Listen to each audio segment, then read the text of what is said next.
नमस्कार आपण समस्त को गुप्ततंत्र विद्या चैनल रे स्वागत। बंधुगण आज भिडियो मु आपण मानकु एमिति गोटे तांत्रिक प्रयोग विधि जनइबा को जाउछि जो तांत्रिक प्रयोग विधि आपण माने निजे अति सहजरे करि परिबे।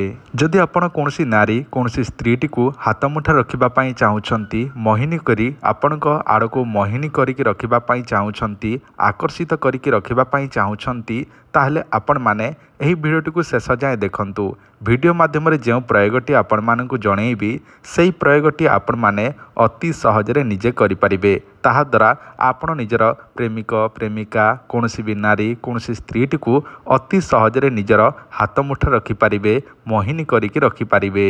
एमिति अधिकांश विवाहित पुरुष माने अछंती जे माने निज स्त्रीटी को निजर हाथ मुठा रखिबा पई चाहंती। कारण अधिका स्त्री माने जिमिति कि तांको स्वामी कथा मानती नाही तांको कथा सुनती नाही एवं अन्य पुरुषों को मध्य से माने भल पाती लुचेई लुचेई किंतु से सब पुरुषटी जानला परे मध्य स्वामीटी जानला परे मध्य झगड़ा झांटी हेई से स्त्री मध्य स्वामी को पचारू न थाए।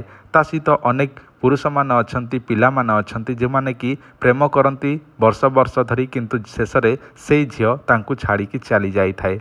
एही भली समस्या मध्य एही प्रयोग द्वारा ठीक करि पारिबे। ता सहित आपण जदि निजे करि पारिबे नाही ताहले आमे तयारी करिछु बसिकण मोहिनी आकर्षण ताबिज। एही ताबिज आपण माने जो ताबिजटी देखुछंती एही ताबिजटी आपणकर स्त्री आपणकर स्वामी आपणकर प्रेमिक प्रेमिका जहा पई आपण चाहुछंती ता नारे एही ताबिजटी तयारी करि दिया जिवो। एथिपई आपण एही नंबर रे आपणकर दुई जनकर ना दुई जनकर फोटो एवं आपण जो एड्रेस देबे सेही एड्रेस रे एही ताबिजटी पठेई दिया जिवो।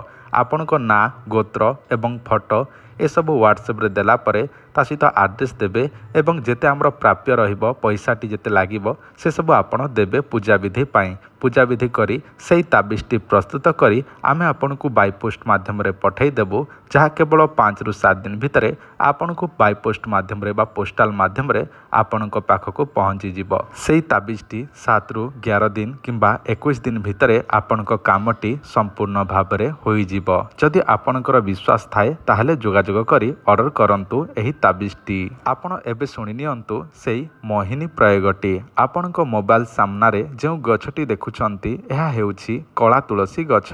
कला तुलसी गछटी समस्त जगह रे होई थाए आपण माने समस्त देखिथिबे। देखंतु एही गछर चेरटी को आपण गोटे तिथि नक्षत्र रे आनिबा को पड़िबो। नक्षत्र हेउछि पुष्या नक्षत्र बार हेउछि रविवार। ब्रह्म मुहूर्त समय रे सेही गछर चेरटी को आपण आनिबा को पड़िबो। निजर प्रेमिक प्रेमिका स्वामी स्त्री जहा को आपण मोहिनी बसीकरण करने को चाहूँगी आपण ताहारी ना रे आपण आनिबे। देखंतु एहा स्त्री माने मध्य प्रयोग करि परिबे निजर स्वामीटी को हाथ मुठा रखिबा पाई। कोनसी झियो मध्य निजर जोटा प्रेमिका प्रेमिक उपर मध्य प्रयोग करि परिबो। गोटे झियो गोटे पुओ पाई मध्य करि परिबो एवं गोटे पुओ गोटे झियो पाई मध्य करि परिबो। कारण एहा दुई जनक पाई प्रयोग करि परिबे। देखंतु आपण सेही व्यक्तिर ना धरिकी सेही गछर चेरटी को आपण पुष्या नक्षत्र रविवार दिन ब्रह्म मुहूर्त आनिबे। निजे सफा सुतरा हेबे जेमिति कि स्नान करी शुद्ध वस्त्र धारण करी आनिबा को पड़िबो।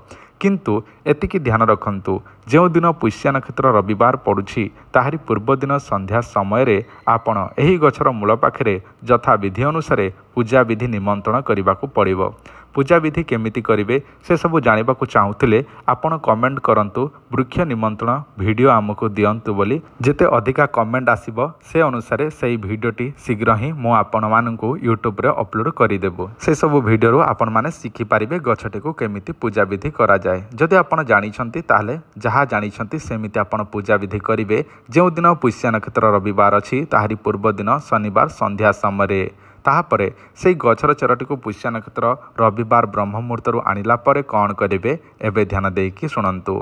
आपण को मोबाइल सामने गोटे मंत्र देखा जाउछि। एही मंत्रटी सेही चेरटी को धरिकी गोटे दीप जाली सामने बसी पड़ंतु एवं दीप आगरे रखंतु बसिबा सामने रखंतु दीपटी एवं चेरटी को धरी एही मंत्रटी 108 बार जप करंतु। ताहापरे सेही चेरटी को कौन करिवे एबे ध्यान देकी शुणु। 108 थर मंत्र जप कर सारला परे सेही चेर उपरे 7 थर फुंक मारंतु। ताहापरे सेही चेरटी नहीं निजे निजर प्रेमिक प्रेमिका ताहारी देहरे सेही चेरटी छुई दियंतु चुपचाप गुप्त भाव रे। ताहापरे देखिबे से आपणको ପାଇଁ ପାଗଳ ପରିକା ହେବାକୁ ଲାଗିବ, ଆକର୍ଷଣ ହେବ, ମୋହିନୀ ହେବ। ଆପଣ ଆ କହିଲେ ଆସିବ, ଯା କହିଲେ ଯିବ। ଦେଖନ୍ତୁ ଏହା କଷ୍ଟକର ହୋଇପାରେ କିନ୍ତୁ କରିଲେ ଆପଣଙ୍କୁ ସହଜ, କିନ୍ତୁ ଆପଣ ଯଦି କରିବେ ନାହିଁ ତାହେଲେ ଆପଣଙ୍କୁ କଷ୍ଟ ଲାଗିବ। ଯଦି ଆପଣ କରିପାରିବେ ନାହିଁ ତାହେଲେ ଆପଣମାନେ ଆମ ସହିତ ଯୋଗାଯୋଗ କରି ପୂଜାବିଧି କରେଇ ଆପଣ ମୋହିନୀ, ବଶୀକରଣ, ଆକର୍ଷଣ ତାବିଜଟି ନିଜର ପ୍ରେମିକ ପ୍ରେମିକା ସ୍ୱାମୀ ସ୍ତ୍ରୀର ନାଁ ଅନୁସାରେ ତିଆରି କରିକି ନିଅନ୍ତୁ।